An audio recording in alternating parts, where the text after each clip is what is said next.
Salut à tous, on se retrouve pour l'épisode 3478 du Zap Image. On commence aujourd'hui en ce mardi 11 novembre avec des anniversaires. Et on commence tout d'abord avec le milieu offensif de l'équipe de Francfort. Donc c'est le tout jeune joueur turc qu'on parle beaucoup en ce début de saison les gars, c'est le jeune San Özün. Il fête aujourd'hui ses 20 ans. On lui souhaite bien sûr un bon anniversaire, comme j'ai dit, un gros début de saison pour lui. On verra l'été prochain, s'il restera à Francfort, c'est pas sûr. Robin Lenormand, défenseur central de l'équipe de l'Atlético Madrid, fête aujourd'hui ses 29 ans. On peut voir également que Denis Bouanga, l'ailier gauche de l'équipe de Los Angeles FC, fête aujourd'hui ses 31 ans. L'attaquant gabonais, bon anniversaire à tous ces joueurs. On continue, on va parler maintenant de ce qui s'est passé hier. Bon, pas grand chose. Bon, c'est passé une compétition qui se joue actuellement, la Coupe du Monde U17 avec quelques résultats. Donc il y avait un Allemagne contre El Salvador, donc 7-0 pour les Allemands. Un festival bien sûr de buts. Belle victoire également des Anglais contre l'Égypte, 3-0. Et victoire également de la Colombie, 2-0 contre la Corée du Nord. Sinon il y avait d'autres résultats. La Suisse s'est imposée 3-1 contre le Mexique. La Corée du Sud s'est imposée 3-1 contre la Côte d'Ivoire. Ou le nul entre la Zambie et le Brésil, 1 partout. Voilà, concernant tous les matchs hier de la Coupe du Monde U17. Et le programme aujourd'hui, quelques belles rencontres. Il y a la France, joue à 13h30 tout à l'heure contre l'Ouganda. N'oubliez pas, l'équipe de France a gagné contre le Chili 2-0 et a fait match nul contre le Canada. Donc il y a 4 points. S'il y a victoire cet après-midi, ça sera la qualif bien sûr pour les Français. Donc il y aura République tchèque, États-Unis. Il y aura Mali qui joue contre l'Arabie Saoudite ou par exemple l'Irlande contre le Paraguay. Voilà, on parlera rapidement bien sûr de ces rencontres demain. Au programme également aujourd'hui, il y a de la Ligue des Champions féminines aujourd'hui et demain. Ça se joue donc concernant les clubs français. Donc le Paris FC se déplace ce soir au Real Madrid. Il va falloir gagner bien sûr pour les Parisiennes qui ont très mal commencé bien sûr la compète. Il y a qui d'autre cherche les autres clubs français. Donc Manchester United reçoit le Paris Saint-Germain et l'équipe de Lyon. Les Lyonnaises reçoivent Wolfsburg ce soir. Voilà pour ce match de Champions League. Donc voilà, on parlera également des résultats. Donc il y a la moitié des matchs ce soir et l'autre moitié, ça sera demain, mercredi. On continue, on revient maintenant nous sur ce qui va se passer là dans les prochains jours. Donc c'est la trêve internationale et concernant l'équipe de France, premier match, ça sera le 13 novembre, donc après-demain. Donc voilà, quelques photos des joueurs français qui sont arrivés à Clairefontaine parce que c'est souvent un événement. Donc c'était hier lundi, bien sûr, qui sont arrivés. On peut voir bien sûr Jules Koundé, on peut voir également Manu Koné, on peut voir également Florian Thauvin. N'oubliez pas que Thauvin de base ne devait pas être appelé. Il remplace Randal Kolo Muani qui est blessé actuellement. Il s'est blessé lors du dernier match contre Manchester et du coup c'est Florian Thauvin qui le remplace, ou Ryan Cherki bien sûr lors de ce rassemblement bien évidemment avec les Bleus. Et les enjeux individuels du rassemblement du mois de novembre, donc il y en a quelques-uns bien sûr qui jouent gros. N'oubliez pas qu'il y a la Coupe du Monde quand même qui commence là dans 8 mois. Donc là c'est l'une des dernières trêves avant. Donc il y a celle là du mois de novembre, il y aura une autre au mois de mars, puis après la prochaine c'est la Coupe du Monde. Ce sera la liste définitive. Donc là il faut marquer des points pour beaucoup de joueurs pour figurer bien sûr déjà dans celle de mars. Et après bien sûr la liste principale de la Coupe du Monde. Donc un nouveau statut pour Manu Koné. On a l'impression déjà que c'est devenu un cadre bien sûr de Deschamps. On verra s'il jouera encore beaucoup là sur ce rassemblement. Ryan Cherki, donc la confirmation pour Cherki, il avait été forfait lors du rassemblement du mois d'octobre.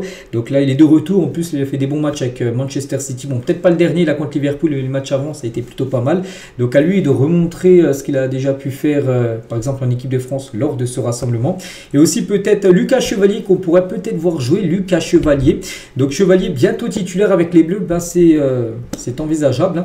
L'hypothèse d'une première sélection contre l'Azerbaïdjan si la France valide sa qualification après le match contre l'Ukraine n'est pas exclure. En gros, si la France, donc après-demain, donc il y a un France-Ukraine, si la France bat l'Ukraine, la qualif sera là, sûr et certain, la France aura son ticket. Donc le match d'après contre l'Azerbaïdjan, il pourrait peut-être faire tourner Didier Deschamps et mettre du coup Mike Maignan sur le banc et peut-être donner sa chance à Lucas Chevalier pour un match. Donc cela ne remettra pas en question le statut numéro 1 bien sûr de Mike Maignan, mais simplement ça lui permettrait de prendre de l'expérience, voilà, de jouer un match. Comme j'ai dit, il faut déjà que la France valide son ticket et pourra peut-être jouer ce match, on va dire, pour du beurre. Parce que même si la France perd après le match, la qualif sera là. Donc voilà, concernant Lucas Chevalier.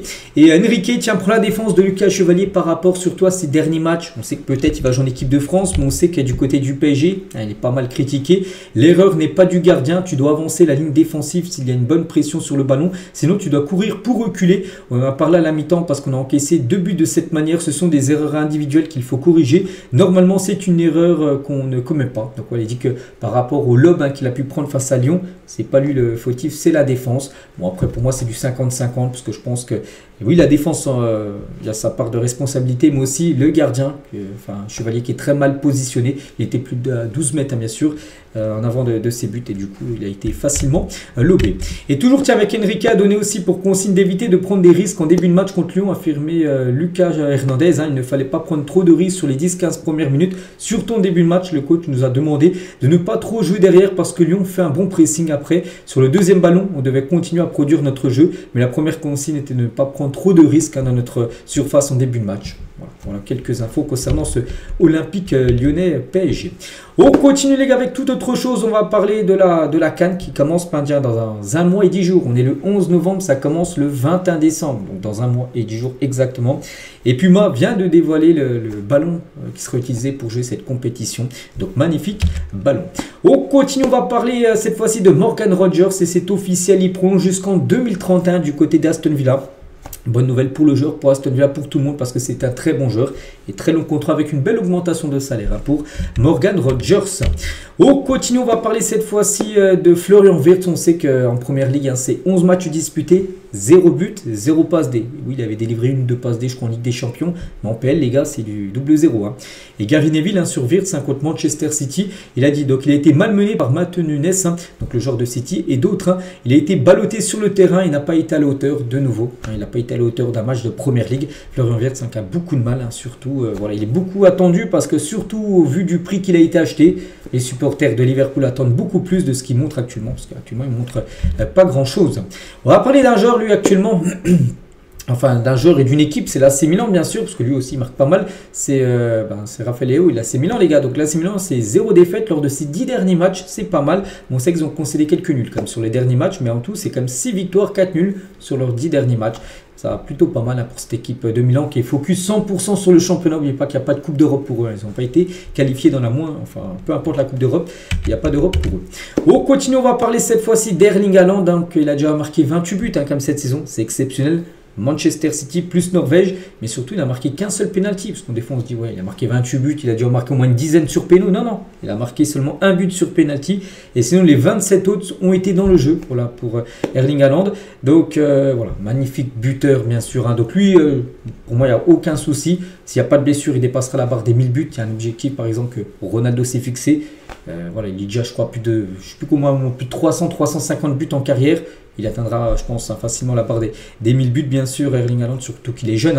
Il n'a même pas encore 25 ans. Et actuellement, regardez, on va regarder dans les 4 gros championnats européens, le classement actuellement des meilleurs buteurs. Donc, du côté de la première ligue, donc il y a Haaland et les autres. Donc, Haaland, c'est 14 buts en PL, je vous parle.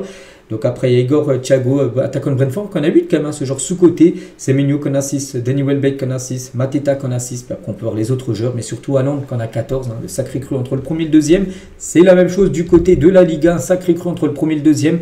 Mbappé il en a à 13 et Alvarez est à 7. Après, il y a Lewandowski aussi qui a 7 avec son triplé le week-end dernier. Donc là aussi, un sacré cru entre le premier et le deuxième. La même chose du côté de la Bundesliga.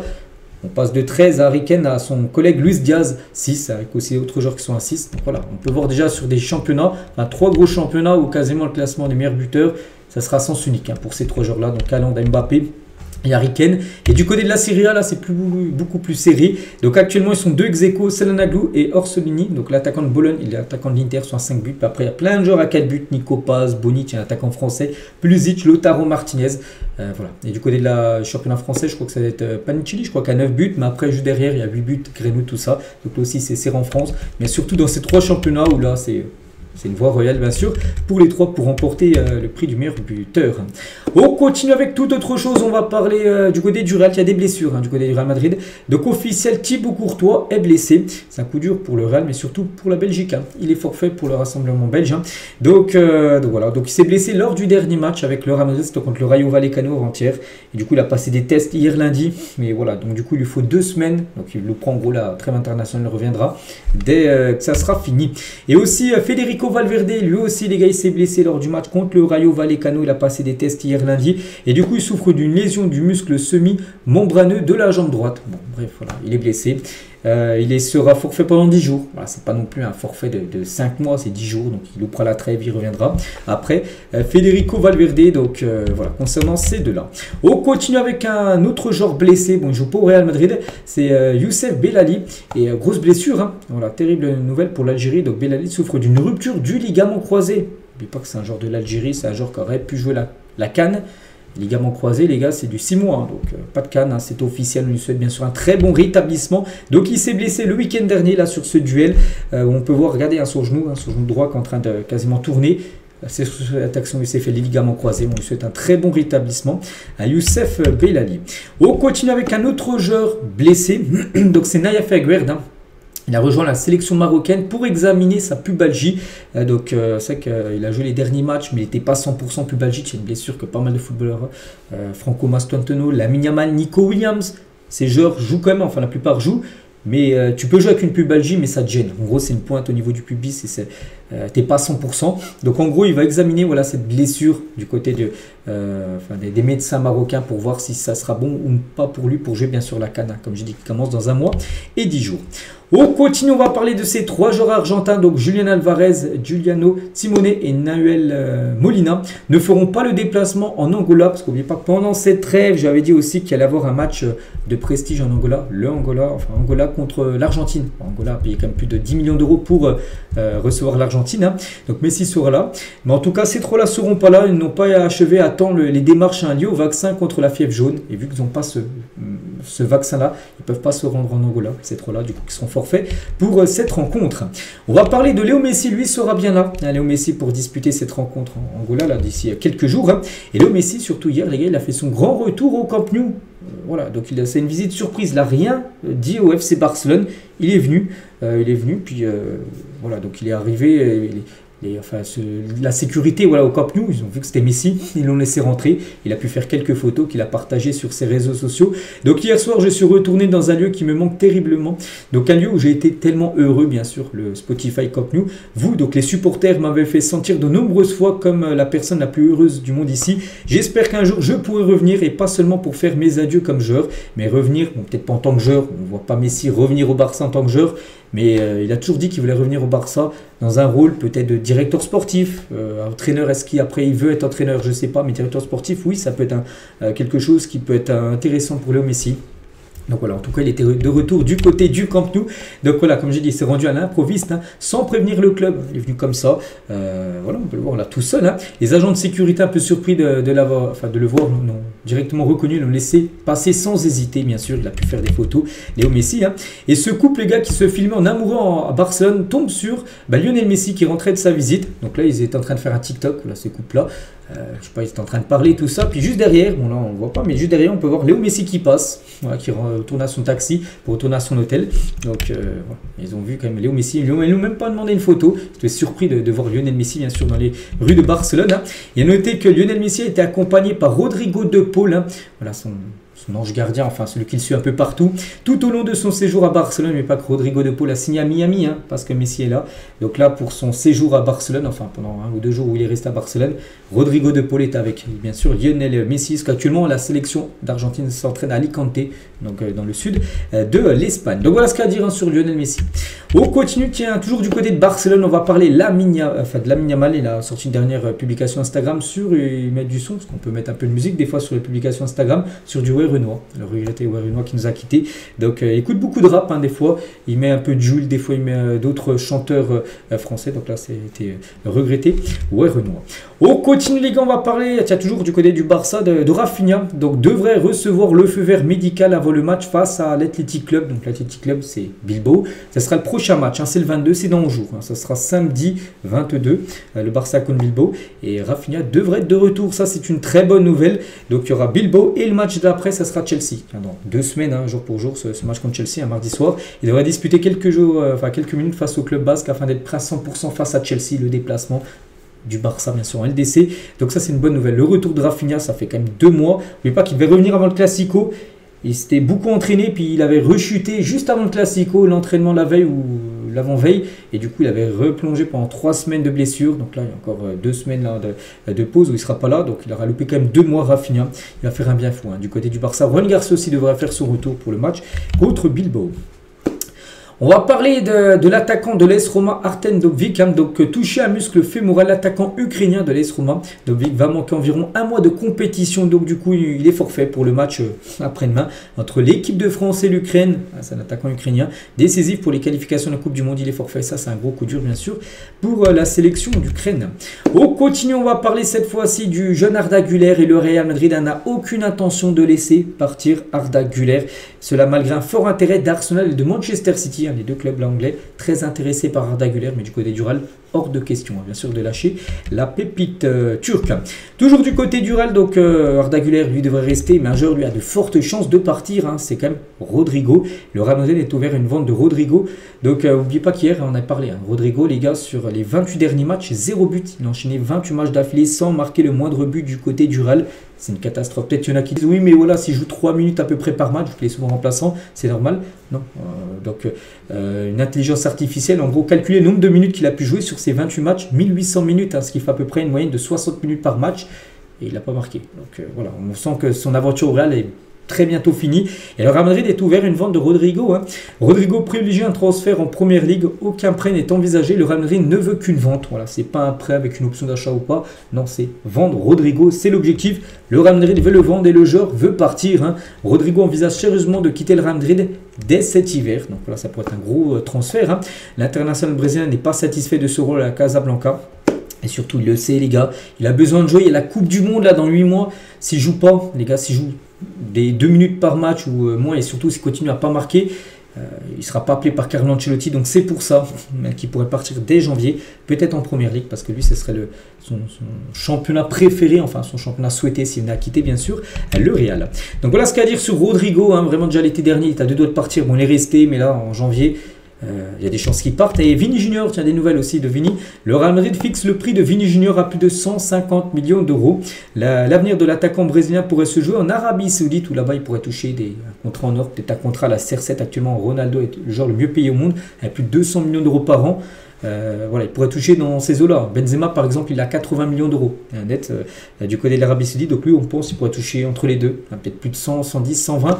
S'il touche, on va dire par exemple 120, c'est 5 fois plus que ce qui touche du côté du Real. Donc oui, ça peut faire réfléchir bien sûr. Donc la tension est telle qu'avec Xabi Alonso qu'il semble désormais difficile d'imaginer le Brésilien sous le maillot des Madrilènes la saison prochaine. Bon, lui, s'il part, les gars, ça ne sera pas en janvier. Ce sera plutôt l'été prochain. Le Real ne va pas lâcher Vini Junior en plein milieu de saison. Mais Vini a des chances quand même de partir. Peut-être, les gars, les deux Brésiliens là pourraient partir. Bon, après, bien sûr, s'il y a des départs, le Real Madrid, bien évidemment, recrutera. On continue avec un autre Madrid, l'Atlético Madrid, et officiel Apollo. Donc, c'est une marque américaine, devient actionnaire majoritaire de l'Atlético Madrid. Le groupe américain disposera de 55% des actions du club. Voilà, vu qu'ils ont plus de la moitié des parts du club, donc c'est eux l'actionnaire majoritaire maintenant des Colchoneros. On va parler de Giroud, les gars. Donc Giroud en grande difficulté actuellement, c'est vrai, regardez. Les stats ça monte jamais les gars. Donc lors de ses 5 premiers matchs avec Lille, quand il est arrivé, il avait marqué 3 buts lors de ses 5 premiers matchs, pas mal et tout. Mais là sur ses 9 derniers matchs, 0 but marqué. Donc ouais, il a commencé plutôt bien, et là sur les 9 derniers matchs, c'est la disette totale pour Giroud, et je ne suis pas inquiet. Il a fourni beaucoup d'efforts en début de saison et le paie aujourd'hui. Donc Genesio a évoqué l'erreur de Giroud parce qu'il a fait une grosse erreur contre Strasbourg, et ainsi que sa forme actuelle. Dans sa carrière, il a toujours vécu des moments comme ça où des fois il traverser des périodes sans marquer. C'est le cas, 9 matchs sans marquer. Il sait les gérer et comment remonter la pente. On espère voilà, qu'il retrouve le chemin des filets, bien sûr. Olivier Giroud. Et toujours avec lui, tiens, il y a 14 ans jour pour jour, c'était un 11 novembre. Giroud jouait son premier match en équipe de France. Donc depuis, il est devenu le meilleur buteur de l'histoire des Bleus. Je crois qu'il est à 57. Il y a Mbappé qui est juste derrière, 53, je crois, Mbappé. Bon, je pense, on ne sait pas, peut-être Mbappé, s'il marque 4 buts là sur le rassemblement, c'est possible avec Mbappé. Il pourra peut-être le dépasser, mais voilà, en tout cas, Giroud est toujours à l'heure actuelle le meilleur buteur de l'histoire des Bleus. Et ça faisait 14 ans jour pour jour qu'il a disputé son premier match. Avec un autre meilleur buteur d'une autre sélection, Cristiano Ronaldo. Et c'est Ronaldo R9 qui parle de Cristiano Ronaldo. Donc Ronaldo Nazario à propos de CR7 qui affirme être le GOAT. Donc CR7 il dit que c'est le GOAT. Donc le GOAT, c'est-à-dire que c'est le meilleur joueur de tous les temps. Ronaldo a réagi. Certaines personnes ont beaucoup de confiance en eux. Je préfère que les autres parlent de moi plutôt que de parler de moi-même. Voilà, il fait partie des meilleurs joueurs de l'histoire, mais est-il le meilleur? Je ne suis pas d'accord. Mais je respecte son opinion. Il figure assurément parmi les meilleurs de l'histoire. Je dirais même qu'il est dans le top 10. Voilà, donc lui, il le place plutôt dans le top 10. et peut-être pas la première place bien sûr. Voilà. Alors que Cristiano Ronaldo, lui, se considère comme le meilleur joueur de l'histoire du football. Voilà en gros une petite info concernant les deux Ronaldo. On continue avec Vitor Roque, qui est ancien joueur du Barça, qui est reparti au Brésil. Et on peut voir qu'il pourrait peut-être revenir en Europe. Chelsea s'active sérieusement pour Vitor Roque. C'est vrai que quand on voit Chelsea intéressé sur un joueur sur le mercato, on se dit oui, que ça peut se faire parce que tellement de joueurs ont été recrutés par Chelsea ces dernières années. Donc les Blues voient en lui un renfort d'avenir capable de dynamiser l'attaque. Manchester United est également intéressé. Mais pas que le Barça, quand il avait revendu, enfin il était reparti à Palmeiras, ils avaient mis 20% sur une future vente qui pourrait toucher. Donc voilà, en gros, par exemple, s'il part pour 50 millions d'euros, je sais pas, à Chelsea, le Barça recevra 20%, bien sûr, de la somme, ce qui fait 10 millions d'euros. Ce serait une belle somme pour le FC Barcelone. On va parler de l'Atalanta Bergame, j'en ai parlé hier. On faisait le débrief de tous les championnats. Je dis, l'Atalanta a pris 3-0 à domicile contre Sassuolo. Je dis, c'est pas du tout un bon résultat. Surtout quelques jours avant, ça a gagné contre Marseille 1-0. LDC. Et du coup, c'est fini. Juric, les gars, est limogé de l'Atalanta Bergame. Voilà, par rapport à cette défaite 3-0 à domicile contre Sassuolo. La défaite de trop. Toujours du côté de l'Italie, on va parler de Federico Chiesa. Le joueur de Liverpool, il refuse de rejoindre la sélection italienne. C'est Gattuso, le sélectionneur, qui l'a annoncé en conférence de presse, là, avant les deux matchs très importants, bien sûr, de l'Italie. Donc, il a dit, ouais, j'ai appelé Chiesa pour qu'il joue, pour qu'il vienne jouer avec l'Italie. Il a refusé. Peut-être il est focus, je ne sais pas, sur Liverpool, j'en sais rien, mais en tout cas il a dit non à la sélection. On va parler de João Neves, donc lui il est du côté du Portugal. João Neves, quel joueur, bien sûr, ce João Neves, en plus d'être monstre au milieu de terrain, João Neves enchaîne les buts de cette saison. Le joueur parisien a marqué 6 fois lors de ses 8 derniers matchs. C'est pas mal quand même pour un milieu de terrain, bien sûr. Félicitations à lui. Et Neves est en conférence de presse avant les 2 prochains matchs du Portugal. Tout d'abord, à propos du Ballon d'Or, il a dit c'est une récompense qui sera toujours la bienvenue. Mais dans ma manière de voir le football, ce n'est pas un objectif. Je pense toujours au titre collectif. Mais bien sûr, s'il venait un jour à remporter le Ballon d'Or, je ne sais pas, ça peut arriver pour lui. Il est milieu de terrain. Rodri l'avait remporté, bien sûr, il y a quelques années. Donc, ce serait bien sûr exceptionnel. Mais il place quand même les titres, bien sûr, collectifs devant les titres individuels. Et toujours avec Neves, il affirme être en pleine forme. Je me sens à 100% et je suis avec la CSAO pour donner le meilleur de moi-même. Voilà ce qu'il a pu dire. N'oubliez pas qu'il a été blessé quand même depuis pas mal de temps. Et là, il revient de blessure et ça, c'est une bonne nouvelle pour le PSG et pour le Portugal. En parlant toujours du PSG, donc Luis Campos a félicité son équipe pour la victoire contre Lyon. Avant-hier, on a profité pour remettre à Kanguinli sa médaille pour son 100e match avec le PSG. C'est le 100e match de Kanguinli, on peut le voir avec sa médaille. En plus, il a été encore décisif avec la passe D pour João Neves, le but à la 95e. C'est lui qui tire le corner sur le but de João Neves de la tête.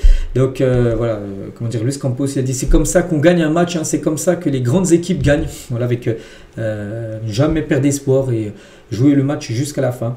Même si des fois tu ne gagnes pas le match à la fin, tu peux toujours avoir une dernière situation et marquer, ce qui a été le cas avec l'équipe parisienne. Et regardez l'équipe type de la 12e journée de Ligue 1 avec tous les matchs joués. À noter, il y a un Parisien dedans, même deux, ça que je n'avais pas vu. Donc il y a Vitinha, 2 passes D, Vitinha, et aussi Zeremri. Voilà. Donc sinon on peut voir, je ne sais pas, Hudson Edouard, tiens, il est dedans. Florian Thauvin, il est dedans. Emega avec son doublé, il est également dedans. Même Vermeuren, le joueur de l'Olympique de Marseille, présent également dedans dans cette équipe type de la 12e journée. On continue les gars, on va parler cette fois-ci de la Coupe du Monde l'année prochaine et absolument lunaire. Donc la FIFA va vendre des places de parking pour la Coupe du Monde 2026 jusqu'à 175 €, enfin dollars, voilà, par match. Voilà, il faut déjà payer sa place pour aller dans le stade, il faudra aussi payer sa place sur le parking. Ça peut monter jusqu'à 175 $. C'est fou, Donc une place de parking coûtera en moyenne entre 75, quand même le prix les moins cher, jusqu'à 175 $ par jour de match. Au groupe aux États-Unis, Mexique et Canada. Même une place en poule pour la Coupe du Monde 2022 coûtait moins cher. Mais une place en poule pour aller suivre le match, ça coûtait moins cher au Qatar d'aller voir un match dans le stade qu'une place de parking, voilà, pour aller suivre des rencontres lors de la future Coupe du Monde. Voilà, c'est vrai que cette Coupe du Monde légale va être très très chère pour ceux qui vont vouloir aller suivre les matchs. C'est vrai qu'on a comparé bien sûr la moyenne des prix en 2022 au Qatar et là en Coupe du Monde l'année prochaine aux États-Unis, c'est multiplié par 5 quand même le prix sur la dernière Coupe du Monde. On continue avec Mike Maignan, n'a toujours pas pris sa décision concernant son avenir. Donc le portier des Bleus qui sera libre l'été prochain, le 30 juin, a eu des propositions de Manchester United et du Galatasaray l'été dernier. Donc Manchester, je pense, ils ont trouvé leur gardien avec Sen Lamens là, donc il est plutôt pas mal. Après le Galatasaray, on verra. Après, est-ce que lui, est-ce qu'il a envie d'aller au Galatasaray? Je ne sais pas. Bon, elles ont toutes été déclinées, soit par l'AC Milan, par vendeur, soit par le joueur, le projet n'étant pas assez intéressant. Donc voilà, peut-être qu'il y aura d'autres équipes qui vont s'intéresser à lui, surtout qu'il sera libre, Mike Maignan. Il a quand même le statut d'être gardien numéro 1 de l'équipe de France, donc voilà, c'est quand même un très bon gardien. Donc il aura pas mal de, je pense, de propositions l'été prochain. On va parler de Maxime Lopez, donc le joueur du Paris FC. Donc il a dit si on fait appel à moi en équipe d'Algérie, j'irai. Donc voilà, il ouvre la porte totalement à l'Algérie. Donc si jamais on fait appel à moi à l'Algérie, bien sûr évidemment que j'irai. Ma maman est algérienne. Après les gens diront oui, l'opportuniste. Il y a la CAN et la Coupe du Monde, c'est qui dit ça. Il y a la CAN qui commence dans un mois et la Coupe du Monde qui commence dans 7 mois. Voilà, donc c'est vrai qu'il a pu le dire peut-être pas mal d'années avant. Peut-être il a attendu que l'équipe de France l'appelle et je ne sais même pas s'il a déjà joué avec l'équipe de France, ça m'étonnerait. Et du coup, il a peut-être vu, voilà, maintenant il se dit, ben voilà, du coup je dis à l'Algérie que je suis apte à jouer. Bon, je ne pense pas qu'il sera pris, bien sûr. Bon, bref, même sur une saison où il n'y avait pas de CAN ou de Coupe du Monde, si on avait fait appel à moi, j'y serais allé, mais ça il ne l'avait pas dit avant. Il le dit là parce qu'il y a quand même 2 belles compétitions qui arrivent pour l'Algérie.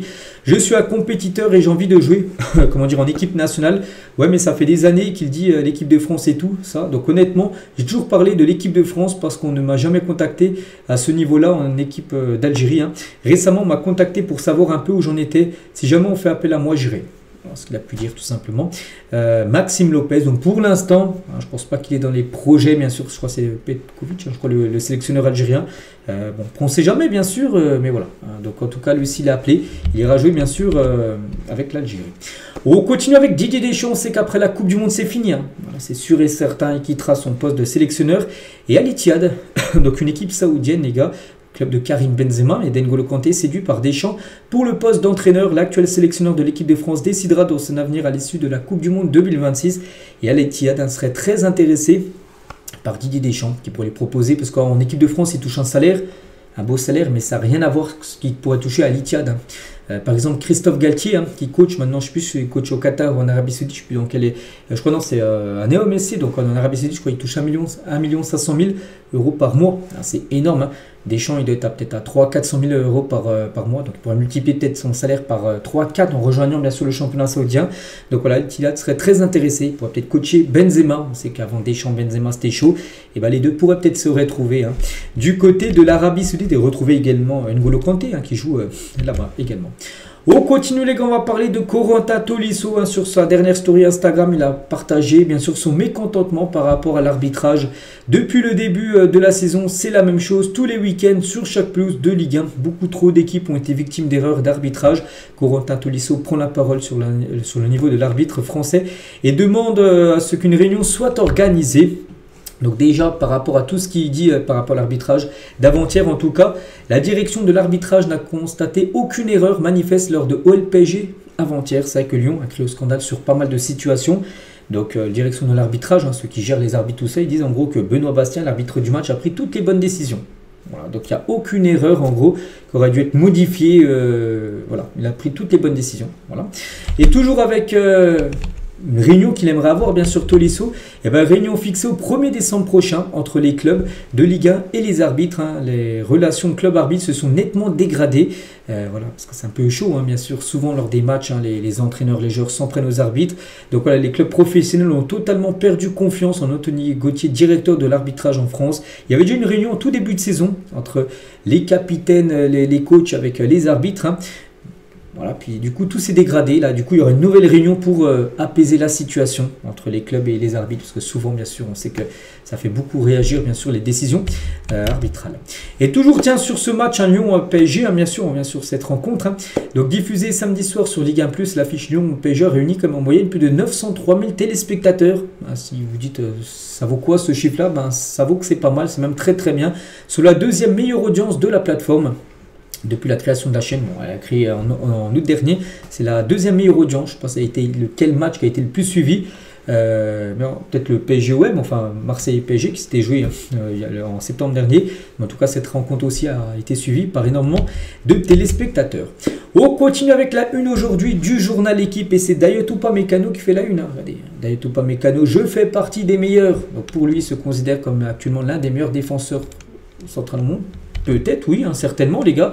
Au vu de ses performances qu'il fait avec le Bayern, oui, je pense qu'il peut facilement se mettre dans le top 3.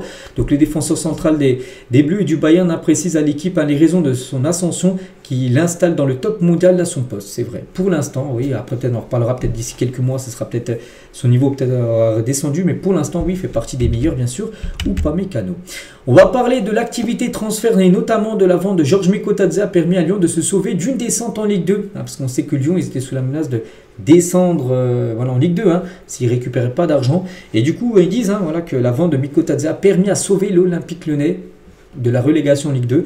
Donc en effet, les produits de cession de contrats de jeu ont rapporté sur cette période plus de 40 millions d'euros, soit 57% des ressources de Lyon. Le départ du Géorgien a garni les caisses des Gones de plus de 22,6 millions d'euros hors bonus. Dans les prochains mois, le club rhodanien continuera de survivre en vendant ses meilleurs éléments. Voilà, c'est le projet bien sûr de Lyon pour éviter bien sûr de descendre en Ligue 2 par rapport au fair play financier, tout ça. Ils doivent vendre leurs meilleurs joueurs, hein. Ils ont vendu pas Cherki. Donc il y a aussi bien sûr Mikotadze qui est parti, il y a le gros salaire de Lacazette qui est parti, un MMC du coup, qui n'est plus à payer. Et du coup, tout ça font que Lyon a pu se sauver tout simplement en Ligue 1. Et Malik Fofana a des chances de partir, parce que lui c'est peut-être le joueur qui coûte le plus cher actuellement du côté de Lyon. Et je l'avais déjà dit en septembre, la vente de Malik Fofana n'a jamais été sur la table pour janvier. Hein, il devrait certainement partir l'été prochain, mais pas en janvier. Ils ne veulent pas se séparer de Fofana en plein milieu de saison. Donc le directeur général de Lyon, Michael Gerlinger, ne veut pas vendre Fofana cet hiver. On verra ce qu'il se passe sur les prochaines semaines. Financièrement, ça ne va pas super bien, donc il faut voir ce qu'on peut faire, mais ce ne seront pas des transferts comme Malik Fofana, bien sûr que non. Ils vaudront certainement des joueurs Lyon en janvier, parce qu'on peut voir, hein, qui le dit, un directeur général de Lyon, en gros, qui dit que financièrement, ça ne va pas super bien, c'est-à-dire qu'ils doivent rentrer de l'argent, ils vendront des joueurs, mais peut-être pas Malik Fofana, qu'ils souhaitent garder au moins jusqu'à l'été prochain, et là peut-être l'été prochain, bien sûr. Ils le vendront et on finit avec lui aujourd'hui, donc voilà les gars, tout ce qu'il y avait à dire aujourd'hui, j'espère que ça vous a plu, on se retrouve nous, et demain, bien sûr, demain mercredi, pour le prochain numéro, je vous souhaite une bonne journée, et à demain.